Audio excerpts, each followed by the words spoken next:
Okay. Unilateral mistake is probably the most important bit of this seminar. All the other bits leading up to the unilateral mistake were showing you what you're going to have to do to rectify this unilateral mistake. So if there's one session that you really need to get ingrained in here, is the unilateral mistake.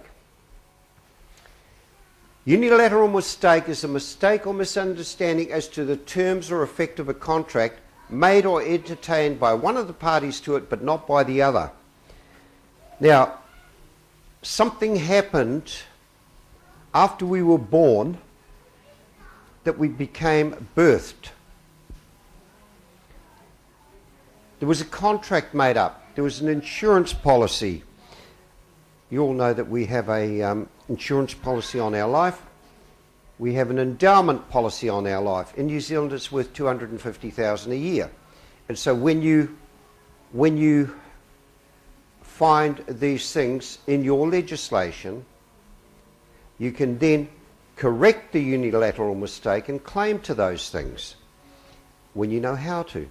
Okay, but the most important thing is that the contract that was made in the beginning by your father with the registrar of birth, deaths and marriages, there was a unilateral mistake because not all the terms and conditions of that contract were known by one party. They were all known by the other party, perhaps not at that level, but certainly at the top of the birth, deaths and marriage registry. They knew the terms and conditions of that, and that's why they issued you with a birth certificate. That's the first contract. If you don't know the terms and conditions of that contract, it's null and void. Void ab initio, void from the beginning. So how many of you knew the terms and conditions of that? None of us. How many knew the terms and conditions of when you got a bank account? They gave you terms and conditions, but they didn't tell you where they were getting the money from. It was on that side of the ledger. They led you down this path, and they asked you to get your birth certificate to show your proof of identity, even though on ours it says not to be used as a means of identification. Then you went and got your driver's license. The same thing happened. They didn't tell you driver's license was on the public side of the ledger and that you could travel around in a car without a driver's license. In New Zealand now, because of some of the work that some ratbags have done, the police are actually offering a recontract. They catch someone without a license and they say, look, no problem, we'll give you 30 days to get one and there won't be any charges. There's the recontract. But unilateral mistake, if they haven't given full disclosure and they know the rules and you don't, then it's void right from the start. Unilateral means one-sided. It's used especially of a bond or contract by which one party is bound. So John Henry is bound to Doe. And hopefully I've made it abundantly clear that the private side is only the given name and the contractual side or the Doe side of the ledger is the dead person. So learning that separation is one of the keys to it. In international law, a state is entitled to take unilateral acts within its capacity, such as recognizing a state or government. Now, I told you the state in which you were born in a naked state. You can now form your own government if you want to.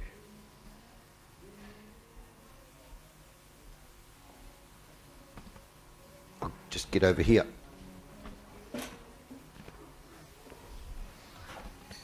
That form of mistake where only one party is mistaken, it's always us. Such a contractual mistake on the part of one party will frequently be induced by the misrepresentation of the other party. The other party, the misrepresentation occurs in the family name. And those of you who want to keep going and putting family name instead of separating it, you're still going to get the same results, I can tell you. You've got to learn to separate the parties like they do on the license, like they do on the passport, like they do on the birth certificate. Separate the parties, the living and the dead. Okay? Misrepresentation of the other party. They misrepresent the dead as living or as us. You've got to learn that. This form of contractual mistake is recognised by the Contractual Mistakes Act. Now, I showed you how you can quote their statutes without coming under them. That means you're pointing to the Act. Does your own law not say this? That's what that's doing. That's straight from the Bible, that you are pointing to their law, but you're not coming under it. Right, Contractual Mistakes Act. We can search by title or we can search by content. You guys are going to have to do your own research as a group together. Do your own research. There it is. You can ask the duck. He or she duck will show you.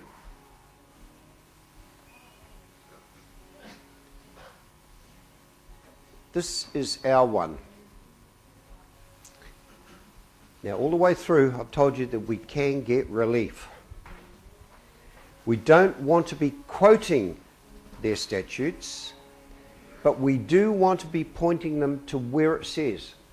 6. Relief may be granted where mistake by one party is known to the opposing party or is common or mutual. A court may, in the course of any proceedings or on an application made for the purpose, grant relief under Section 7 to any party. So what I intend to show you is how you're going to get that relief. We're going to do it in the private. We're not going to go to a court. We're going to do it in the private. When we do it in the private, no one else knows except for us and the people who correct the record. Keep you on your toes, Barry.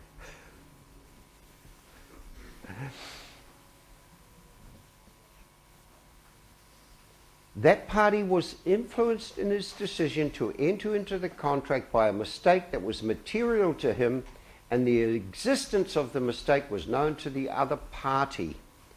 Now, they do know that they do know the rules. So the mistake is known to... Sorry, I've just noticed Santa in the back seat.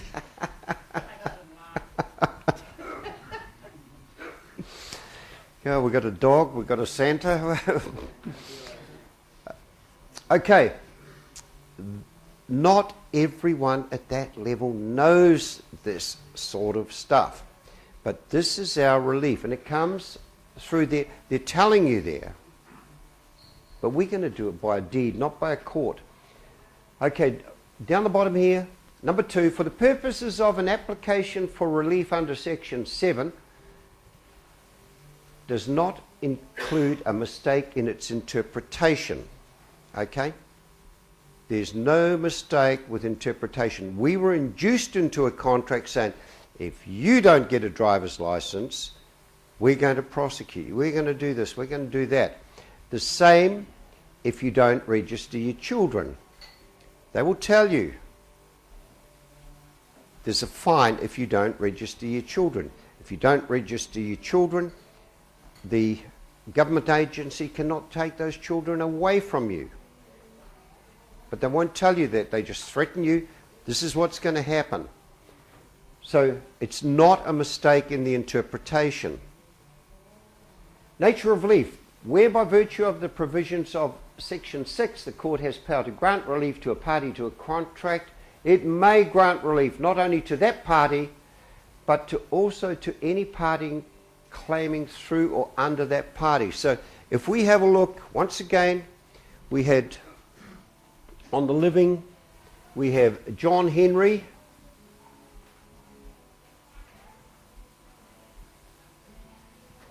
and we have Doe.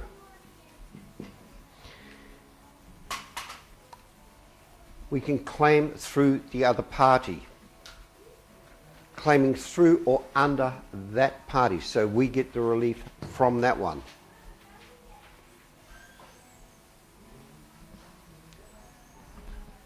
The extent to which the party seeking relief or the party through or under whom relief is sought as the case may require, caused the mistake shall be one of the considerations to be taken into account by the court in deciding whether to grant relief. We won't be going through the court, but I'm showing you where it's enshrined in their legislation that they are bound by. So when we use our court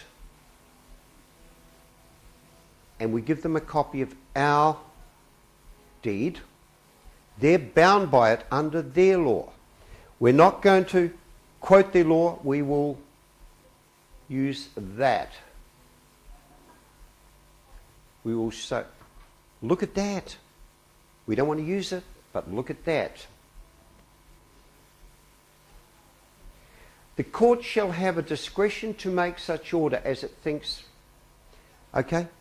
So we have the right to be our own court. We have the right to be our own government. We have the right to be our own state.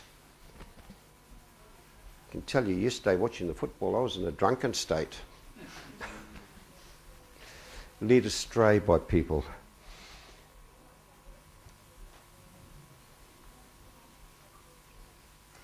An application for relief under this section may be made. Any person to whom the court may grant relief. Any person. That's the person. Any person to whom the court may grant relief, may grant that relief, or any other person where it is material for that person to know whether relief under this section may be granted. So this is a very difficult topic to explain to those who are fairly new in this, but that is the person, and this is the one who gets the relief. In the private, John Henry or the living will get relief from the public side of the ledger where all the bad things are happening to us because we're stepping up in the name of the Father when we shouldn't. Didn't go, did it?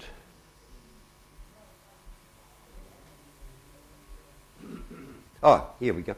The court may, by any order made under this section, vest any property. There's a couple of people here who this may apply to, may it not? When they vest the property into you, then everything changes. You no longer have a mortgage on yourself. They can no longer attack you for the trust. So once you've registered yourself on the PPSR and then do a deed of the unilateral mistake, things will change dramatically. And no longer will you have to fight and kick and scream that the council rat bags. Any order made under this section or any provision of any such order may be made upon and subject to such terms and conditions as the court seems fit. What's your court going to decide? And when it's in the form of a deed is the most powerful and they must obey it. Rights of third persons. Nothing in any order made under this Act shall affect the operation of subpart 5. So you've got to go back to, oh no, it's coming up. Subpart 5 of Part 2 of the Property Law Act. Now this is very interesting, this one. Here we go. In this, okay, payment of a debt includes the performance of an obligation that is not an obligation to pay money. And this is where we keep going wrong. We think that we have to pay money every time they come for us. We don't. We've got an obligation to set off the debt. We're causing the country to become burdened with debt. And the moment we move over to the private side of the ledger, we take that burden away. And the more of us that actually start operating in the private, the wealthier the country will become. We are no longer taking those debt instruments that belong to a private company. The Reserve Bank is a private company, and every time we use those instruments, we have to pay interest. But they only create the money. They don't create the money for the interest. And there's where we have the problem. So when we move to that side of the ledger, we offset the debt of the country. When we offset the debt of the country becomes very wealthy. And once again, you can start living like kings and queens. But just get that bit there clear. Includes the performance of an obligation. Okay, we're obligated to pay the debt of that entity there with set off.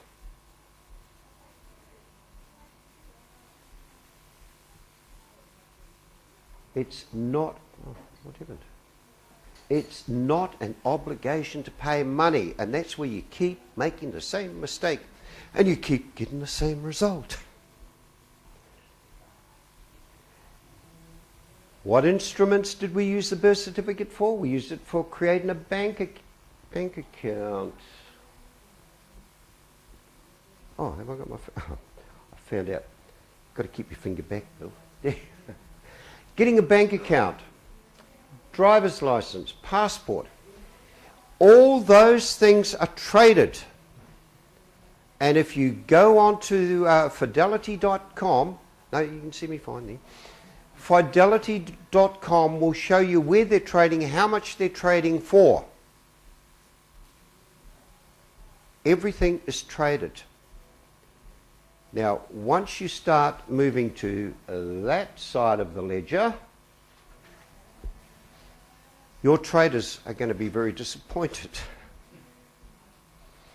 They're not going to be making the millions per year that they're making now. Be even more disappointing for the banks, because now that you're balancing the ledger, and that's what that cross, Jesus died on the cross to forgive us our debt. So once you start balancing the books, the banks are going to be very disappointed. They cannot come and bankrupt you because you're helping the country. They're only coming after you because you've been earning too many of the Reserve Bank notes. They are debt instruments. They increase the debt of the country. Let's see if we can change it.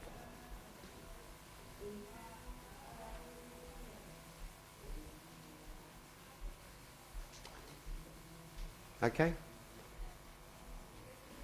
We had to produce our birth certificate to obtain all those benefits.